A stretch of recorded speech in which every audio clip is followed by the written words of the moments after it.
L'ouest de l'île de Montréal est morcelé par plusieurs arrondissements et villes liées qui en doublent les enjeux des organismes communautaires pour rejoindre tout le monde et répondre à leurs besoins. Encore plus en temps de pandémie, alors que sa population est vieillissante et qu'un bon nombre d'aînés se retrouvent dans des situations d'isolement. Dans cette série de vos nouvelles en bref, nous jetons un regard sur l'île bizarre Sainte-Geneviève et dans ce troisième épisode, on s'entretient avec Sandra Watson qui est coordonnatrice des programmes au Centre de ressources communautaires de l'ouest de l'île. Alors, Sandra Watson, bonjour.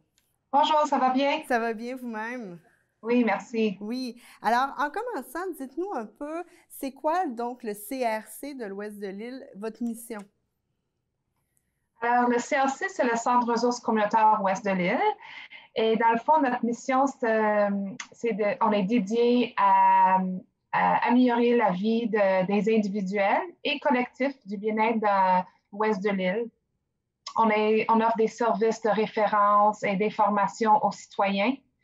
On travaille en collaboration avec les partenaires de la communauté. En bref, le CRC a comme objectif, c'est de rassembler, promouvoir et de soutenir le milieu communautaire de l'ouest de l'île. C'est ça. Et là, il y a divers services que vous offrez. Vous êtes, entre autres, un centre de référence. Donc, quels sont les services que vous offrez à la population? C'est ça, on est un centre de référencement, mais on a aussi des programmes. On a un clinique d'impôt. Alors, pour des citoyens de l'ouest de l'île avec faible revenu, on fait leur rapport d'impôt. C'est un service gratuit, c'est fait avec des bénévoles et D'accord. en collaboration avec Centre d'action bénévole ouest de l'île. On a aussi une clinique juridique qui se passe à chaque mois. À cause du COVID-19, c'est sûr que ce n'est pas fait à nos bureaux, alors Oui. c'est fait par téléphone. C'est un service offert par un de nos avocats et offre une service, c'est gratuit, une session de 20 à 30 minutes, ça dépend de D'accord. leur cas. Mais comme j'ai dit, c'est gratuit. On a aussi un programme qui s'appelle CRC Mobile. Alors, c'est là que je rencontre les aînés vulnérables ou isolés à leur maison. Parfait. Et je fais un plan de référencement avec eux autres. Mhm. Je regarde leurs besoins et c'est ça présentement, comme à cause du COVID encore, fait par téléphone et non à leur maison. C'est ça. Et là, vous êtes vraiment au cœur de la vie communautaire dans l'ouest de l'île. Euh, on sait, il y a une bonne quantité d'aînés dans l'ouest de l'île, beaucoup qui se retrouvent justement dans des situations d'isolement. Comment se vit depuis le début de la pandémie dans la communauté? Qu'est-ce que vous en avez, qu'est-ce que vous en ressortez, vous, de ce que les gens vous en disent? Au début, c'était vraiment difficile pour les aînés. Je peux parler de mes clients et des Oui, appels que j'ai reçus. C'était un peu la panique au début parce qu'on ne savait pas comment ça allait dérouler. oui. Et au début, ils ont dit que les personnes vulnérables ne pouvaient pas sortir dehors. Alors, ils étaient vraiment encore plus isolés. Je peux vous C'est dire, ça. comme plutôt mes clients, je suis la seule personne qui voit peut-être dans 3, 4 mois. Ah oui. Sont vraiment isolés, ils n'ont pas vraiment de famille. Puis quand leur petit sortie de faire l'épicerie, c'était vraiment leur social, leur vie sociale. Puis quand Mhm. tout était fermé, puis eux autres étaient renfermés dans la maison, c'était vraiment difficile pour eux autres. Fait qu'il y avait beaucoup d'anxiété, inquiétude et tout. Oui. Mais nous autres, qu'est-ce qu'on a fait? On a fait les appels aux aînés pour leur dire qu'on était là pour eux. C'était très important de leur rassurer qu'on était là s'il y avait besoin de quelque chose. Puis c'est comme ça qu'on s'est connectés. C'est ça, exactement. Et bien au-delà de comment le virus nous attaque physiquement, ça a aussi, toute cette pandémie a beaucoup d'impact au niveau de la communauté et les organismes communautaires sont là pour répondre à ces besoins-là, mais c'est des besoins qui ont augmenté. Est-ce que chez vous, justement, la demande a vraiment beaucoup augmenté au cours des derniers mois? Oui, je peux vous donner un exemple. L'année dernière, pour 12 mois, on a reçu, je pense, 1830 appels. Et depuis le 16 mars, où on a fermé nos bureaux, jusqu'à aujourd'hui, Oui. on a reçu 2200 appels. Fait qu'il y avait vraiment une augmentation de demande. C'est ça, exactement. Et là, est-ce que vous pouvez nous parler un peu des services qui sont disponibles à la population dans l'ouest de l'île? Entre autres, on parle beaucoup de sécurité alimentaire parce que plusieurs foyers ont soit vu leur revenu vraiment diminuer de manière considérable. Alors, quels sont les services disponibles? Oui, sécurité alimentaire, c'est sûr une préoccupation pour plusieurs. Au début, les épiceries ne pouvaient pas faire la demande aux citoyens pour la livraison. D'accord. Fait qu'il y a des organismes communautaires comme Parrainage civique, Centre d'action bénévole Ouest de l'île, le YMCA. Oui. Eux autres, ils ont décidé de comme changer un petit leur mission parce que leur porte était fermée.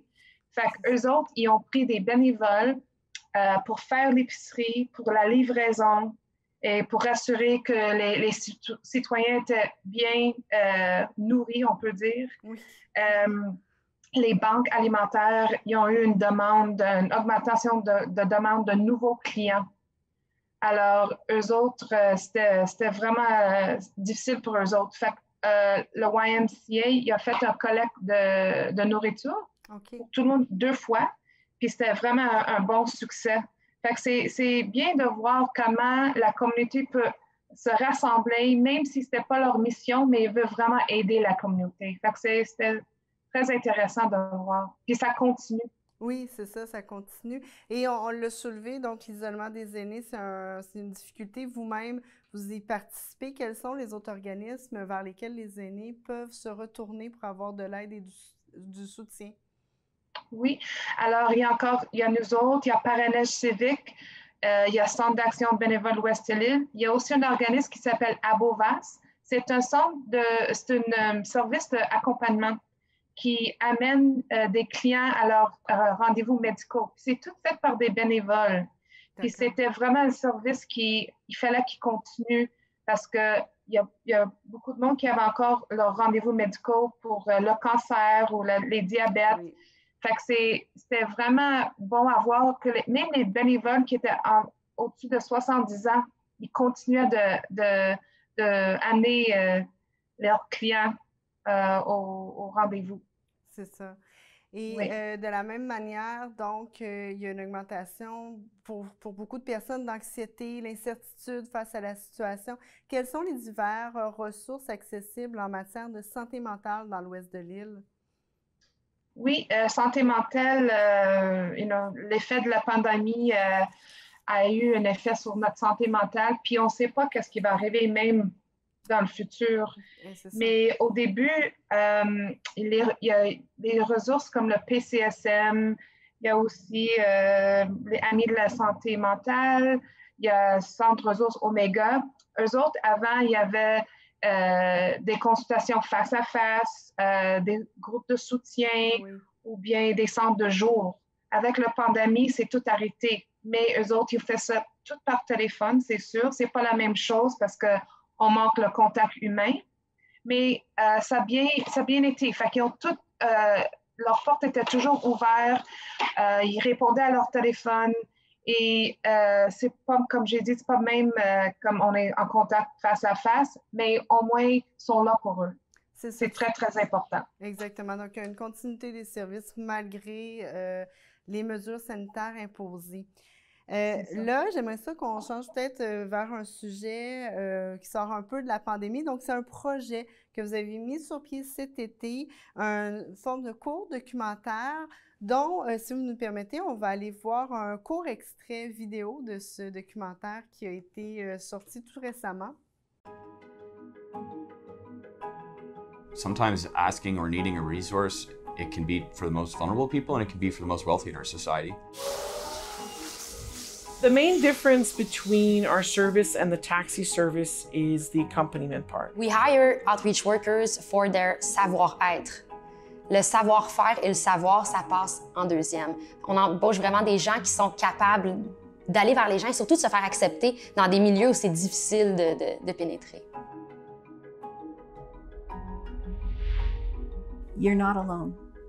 You know, you might feel alone while you're going through cancer. Come through these doors and you won't be. We will be there for you no matter what that is. If it's to laugh, If it's to play a game of checkers, if it's to sing, if it's to get into some really interesting yoga poses or to, line dance or Zumba or cry, we'll be here for you. That makes a huge difference. Alors, Sandra, dites-nous, c'est quoi un peu cette initiative que vous avez mis en place cet été?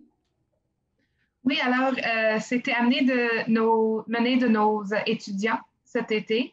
Et c'était 2 documentaires qui soulignent les organismes communautaires et tout le travail qu'ils font dans l'ouest de l'île.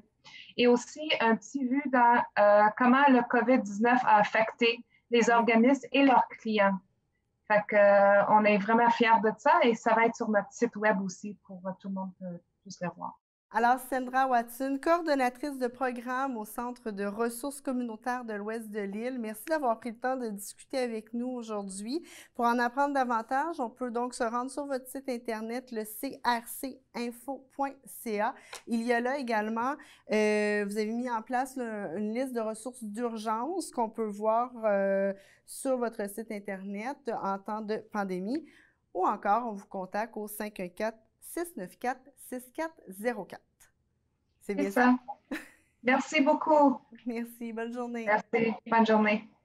Et moi, je vous invite à nous retrouver sur tcftv.ca pour voir tous nos autres épisodes sur l'arrondissement L'Île-Bizarre-Sainte-Geneviève. On fait un bilan de la pandémie, on parle de relance économique avec le maire Normand Marinacci. Notre collaboratrice Marine Tardieu nous en dévoile davantage sur cet arrondissement, les activités et les services offerts. Suivez-nous également sur Facebook, Instagram et Twitter pour ne pas manquer d'autres épisodes sur d'autres arrondissements montréalais. À très bientôt!